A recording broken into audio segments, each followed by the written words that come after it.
Welcome, friends, to Hope Unabridged.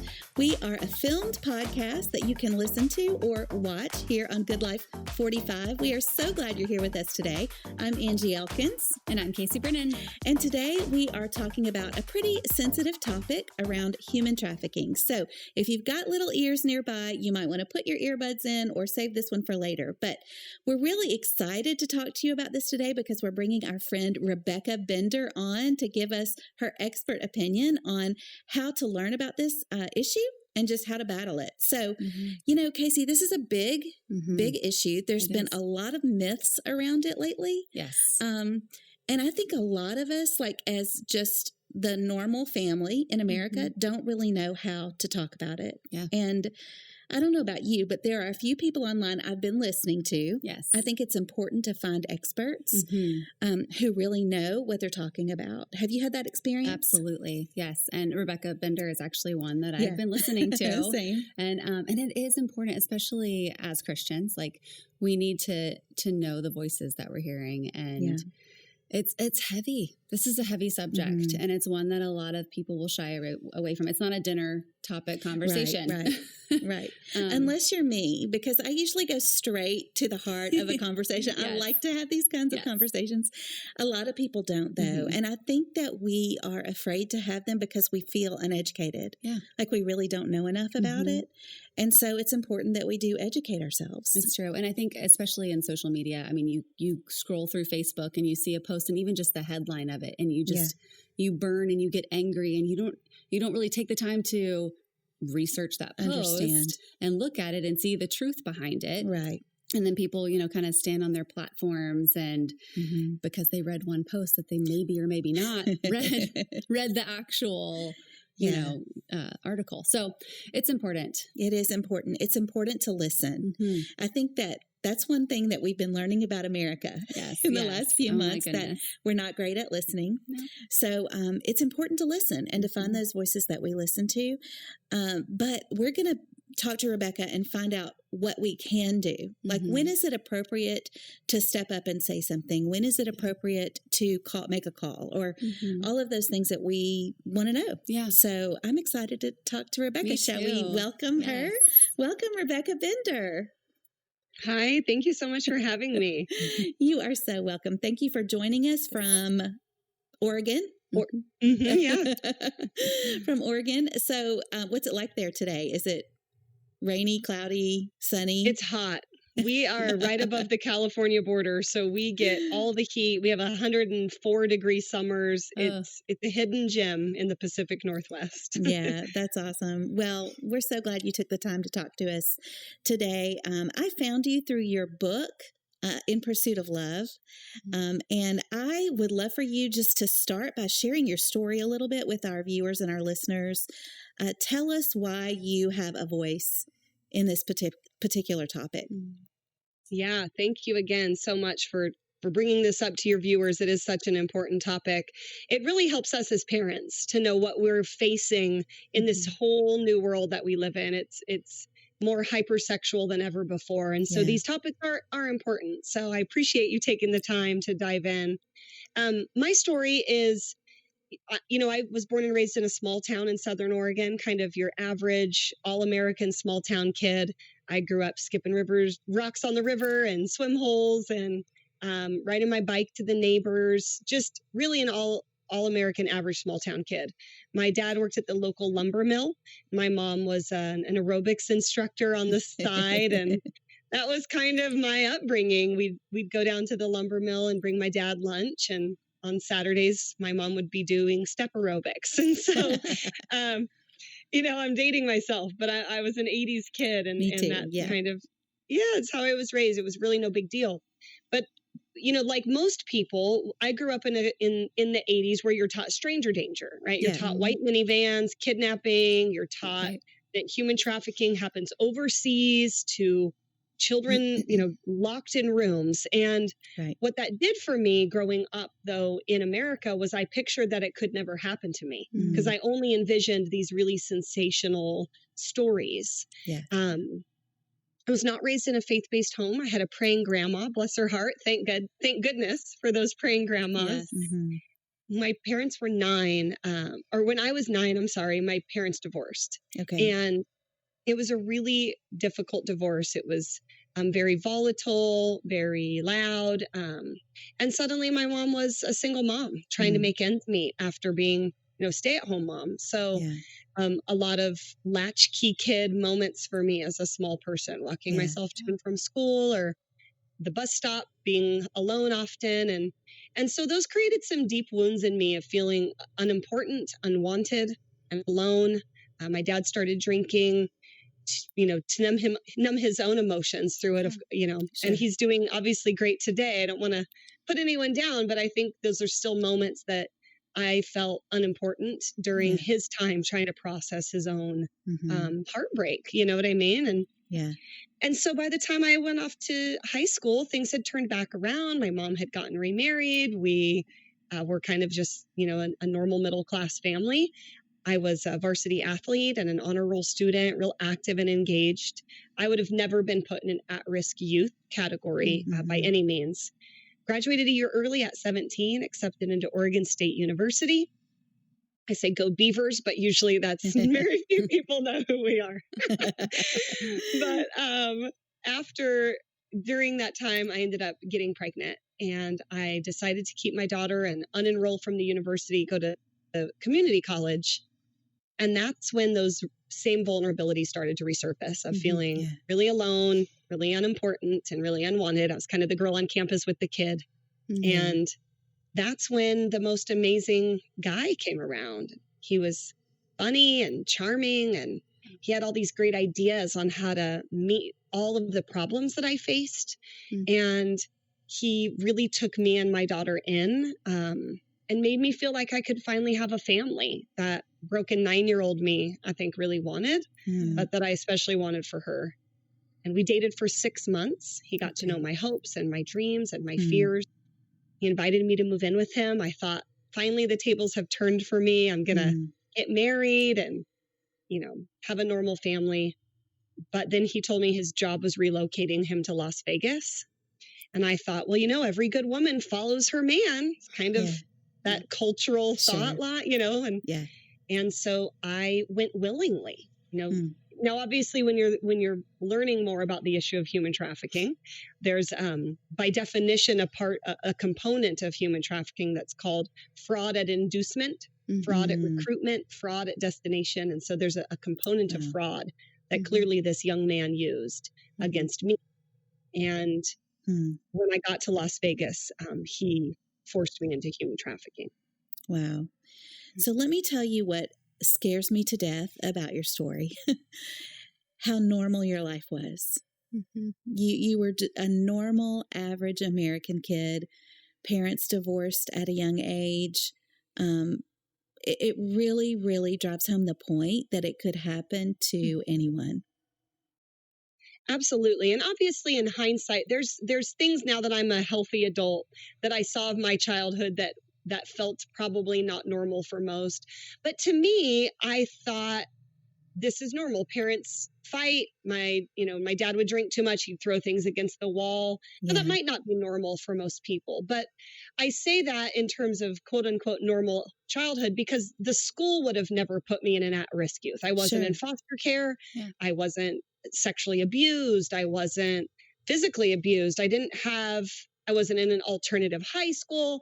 I think that we picture human trafficking as those kids, and they're not considering that actually traffickers are targeting anybody with a vulnerability, and everybody has a vulnerability. Yeah.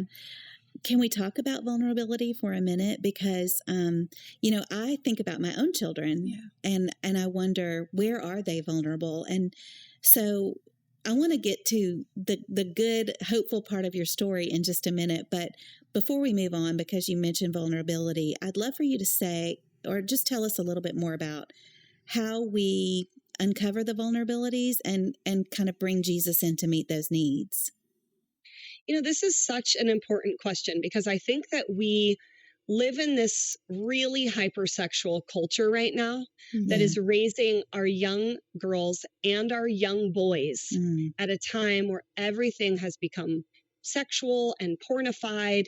And if we're not being really thoughtful and diligent on how we're inviting the fruit of self-control, the fruit of, all of the things that we want our kids to grow up with, that character muscle mass, as I have a friend that speaks on this all the time, and it's so good, but this isn't just a girl's issue.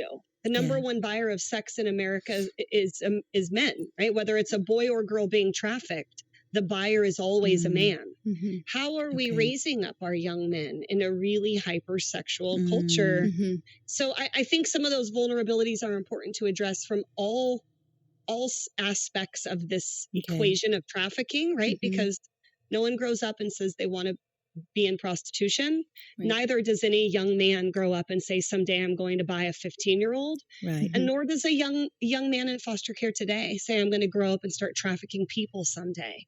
Like, vulnerabilities exist for everybody. And that's why freedom is also available to everyone, that we can teach our kids how to stand up, defend, protect, be the hero in the room, look out for people that are less fortunate. Like, it's all of it. It's not just helping our girls. Does that make sense? Yeah, of course.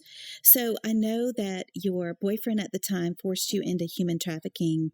Can you explain a little bit about how that works? I mean, I know many people watching or listening may not be familiar with how it works at all. And they probably are thinking, why didn't you just go back home? Why didn't you just run away?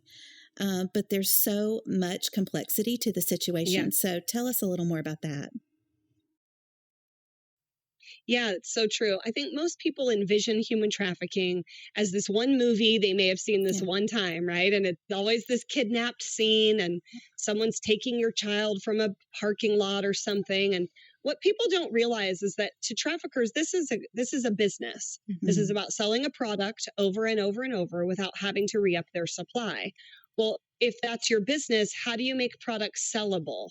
How do you make people want to buy them? It's not by locking somebody in a basement dungeon, because that's not really attractive, right? And so I think we need to be more thoughtful around, how are the mental chains being put on victims? How are they being brainwashed and trafficked in plain sight? I bring up Epstein often because that's kind of the newest thing that's happening on our news right now. And I think people don't realize that, there's nothing unique about the Epstein case other than he was a billionaire. But we see that type of exploitation happening all the time. We see 15, 16, 17-year-old victims in high school recruited by another female and is coming home for dinner every single night. And if parents are looking for only a kidnapped scenario, they're going to miss when their very own teenager is being pressured to do something by a group of friends at a party and then paid to bribe her for her silence. Because at that age, you can connect between like, oh, I took money, now I'm the one that did something. And predators do that on purpose. They'll have you take something so you feel like you were a part of the bad situation, right? And I just think it's important that we know what all different types of exploitation and pressure can look like, because if we're only looking for kidnapping, you're going to miss your very own teenager in a really difficult spot that they don't know how to navigate. Wow.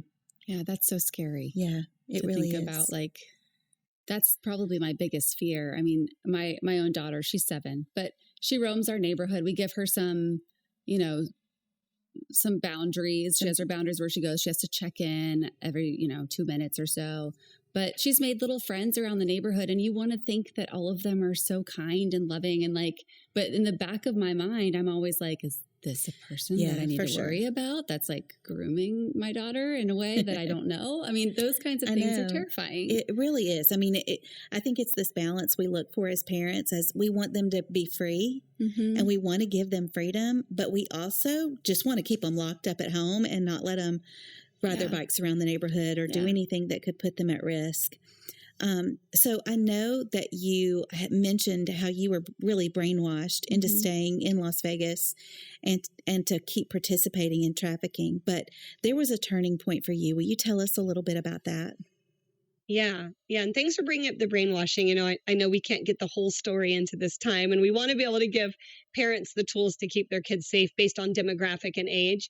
But I'd also just add, domestic human trafficking has actually been proven by a research company out of the University of Northern Colorado to fit every indicator of cult behavior.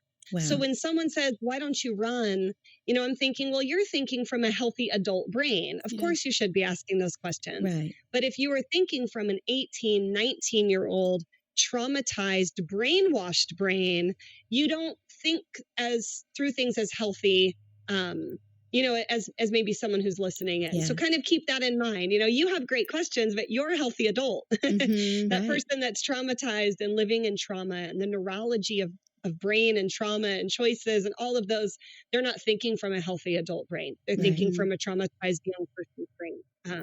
So keep that in mind, right? You see me today and I'm a healthy adult today, but I was a 19-year-old traumatized person at one point, and even 19-year-olds who aren't traumatized don't always make the best decisions at 19, and so being thoughtful around development and brain development. But yeah. So tell me where that turning point came for you. Thank you. I was already like, wait, what was the question? There was several. I mean, during the time that I was in Vegas, I was trafficked in Las Vegas for nearly 6 years. And during that time, I was bought and sold between 3 different traffickers. I had 2 of them tattoo their names on my back, wow. 1 tattoo on my neck and 1 on my back still today. Wow. I was hospitalized for dehydration and overexhaustion. I collapsed in the Hard Rock Casino and woke up in the emergency room, which my trafficker came and took me out of. And I just recently got the medical records. And on the medical record, the doctor put 25-year-old female appears alert and in no distress. Husband is here to get her. They have no time to wait for results. Wow. And I remember reading that just recently. I mean, I just got it for the book. You're trying to compile all of your corroborating evidence.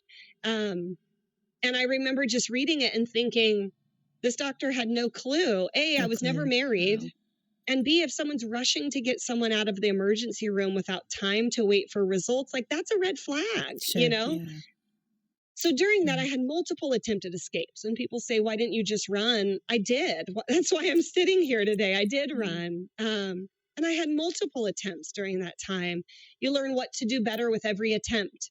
I learned that post 9/11, you can't buy a plane ticket with cash. I don't know if very many people know that because they may have never had to run for their lives with nothing but their kid and $100 in their pocket, and no one will sell them a plane ticket at the counter. And you think, well, your trafficker doesn't leave you a debit card, and people just aren't thinking through some of those hurdles to escape. And so I did try. I had multiple attempts, but the final caveat, and there's lots of twists and turns, so obviously I encourage people to read the book, but the final caveat was, the final turning point, catalyst, I should say, was the neighbor saw something and said something. Wow. Our neighbor in Dallas, Texas, saw a home of a whole bunch of women and said, I think my neighbor's a drug dealer. That's what she thought. And she called the police. Well, she had a friend that worked for law enforcement, and an investigation began. And eventually they realized it was not drugs. It was human trafficking. Yeah. And after surveillancing us for quite some time, the feds were able to begin. They did a raid on one of the homes and then eventually came to Vegas. But it wasn't this rescue like you see on the movies. It was quite the opposite. 2 women were sentenced to prison because they were too afraid to talk. And oftentimes law enforcement will leverage, things over you if you don't cooperate. And when the victim doesn't cooperate out of fear and trauma, then they have to then they are faced with those consequences. Wow. So 2 women did a year in prison for tax evasion because our trafficker put everything in their social security number. Okay. It's a long journey out. It's not this rescue scene and then God is this bibbity bobbity boo Godfather that somehow it all magically comes together. It's not quite that simple as a screenplay. Yeah, absolutely. I know you grew up in a family that was not a Christian home. You had a praying grandmother. You mentioned that. How did you come to a place of faith in Jesus? when I was halfway in the middle of my trafficking, I had started to use drugs to mask all of my feelings. And by 21, I was a full-blown addict, completely addicted to drugs. And my mom actually showed up in Vegas knowing that something was wrong, but didn't quite know what. And she took my daughter and told me that I wasn't going to be able to get her back unless I turned my life around. And she gave me a list of rehabs, and there was one Christian rehab on the list. And I thought, I don't want to go to no Christian rehab. They don't know what life on the streets is like, is what I remember saying. And it was the only rehab that had an open bed. Everywhere else had no vacancy. And I knew it was God saving a space just for me. And I went into this facility, and I got radically delivered from drug addiction at the altar, and filled with the Holy Spirit, and just taught how to pray in a way I'd never seen. And because I'd only been taught, like Noah's Ark and Daniel and the lion's den from Vacation Bible School. I didn't know about how to intercede and get into the presence of God. Like I just didn't know that. And I fell in love with not only Jesus, but the Word. I just could not get enough of the Word of God. And then I went back to trafficking. Wow. And I think most people are pretty shocked by that, because they think you were filled with the Holy Spirit, you're delivered. Why would you go back? Well, because I didn't know I was being trafficked. I kept only being told this sensationalistic stories of kidnapping. And so I identified as domestic violence. And I thought, well, now that I don't have drugs, he'll stop beating me. Well, now that, because, it went from one dangling carrot to the next. For first it was his family, and then it was this. And now it's, well, now I have to keep forcing you to do this because of your drug problem. And so you believe these lies because sometimes it's easier than facing this whole unknown world that you don't know how to get out of. And you just want to hope that things are going to get better, but they don't. And so I went back, and that was hard, because now I'm back in a life of trafficking, filled with the Holy Spirit, trying to pray, and that's when it started really hitting me that I'm being trafficked. Like, I didn't necessarily use those verbs, that verbiage. I just thought, I can't say no. It starts hitting you. Oh, this excuse will never end. Right. This dangling carrot I will never get. Okay. And now you're starting to run, and now you're trying to escape, and now they're following you home, and now they're, like it gets really physical when you start saying no. But if the coercion and the fraud works up until that point, they'll use that because it's a more sellable product. Right. Absolutely. So I know you had a breaking point where you were just on the floor praying for deliverance. Can you tell us about that moment? There's been so many of these breaking moments for me. So I'm trying to think of the one that we've talked about before. So when the feds raided the home, I was finally able to escape. I grabbed my daughter, and there was another little boy in the home. We hopped a fence, sat in the neighbor's backyard. And then my trafficker the two women got a plea deal, a tax evasion plea deal, and my trafficker was facing $4 million of tax evasion. And I ended up, he went to tell his mom he was going to prison for tax evasion. And I grabbed my daughter and ran home, asked my mom to put a plane ticket on her credit card. And, people think, oftentimes I say some of the scariest moments are starting over with nothing. People think, how can that be your scariest moment? You've lived through all these really scary times, which is true. But it's something when you're choosing to walk away from everything with nothing but a suitcase to your name and just hope that God's going to make it all work out. It's so hard to take that first step out of a door with nothing. It's much more frightening than trying to navigate what's happening to you versus making the choice on your own. It's a really hard step. And I can remember, again, a lot more twists and turns, but getting to this point where I was living in government housing. I was on food stamps. I had some yard sale fines in my little living room and kitchen. And I can remember crying out to God and just saying, like, is this the abundant Christian life? Like, this sucks. I don't want this either. And I can remember the Lord saying very clearly, if you give me the same amount of time that you gave the enemy, I will never be outdone. Wow. And so I thought, okay, well, then you've got 6 years to make this better. I had this vision where I saw Jesus like picking up all these papers on the ground. And I thought, I can't expect the Lord to undo in 30 days what the enemy spent 6 years to build in me. Mm-hmm. And so at that time, I kind of determined to try to sort through the mess, right? So to be really honest with myself about the baggage that I was coming with and saying, I've lived through a fire. I'm going to smell like smoke, and I'm not going to be ashamed that I smell like smoke. I'm going to tackle this head on and dig my heels in and go for it. Yeah. I think your willingness to tell your story and just to see the joy on your face right now, it's absolutely inspiring and amazing, and just proof that Christ transforms us and makes us new. So that was great to talk to Rebecca. Yeah, her story is remarkable and so unique. And I love how she has really turned her story into a place of where she can help people. It's truly amazing. But this conversation was so good, we've decided to divide it into 2 episodes.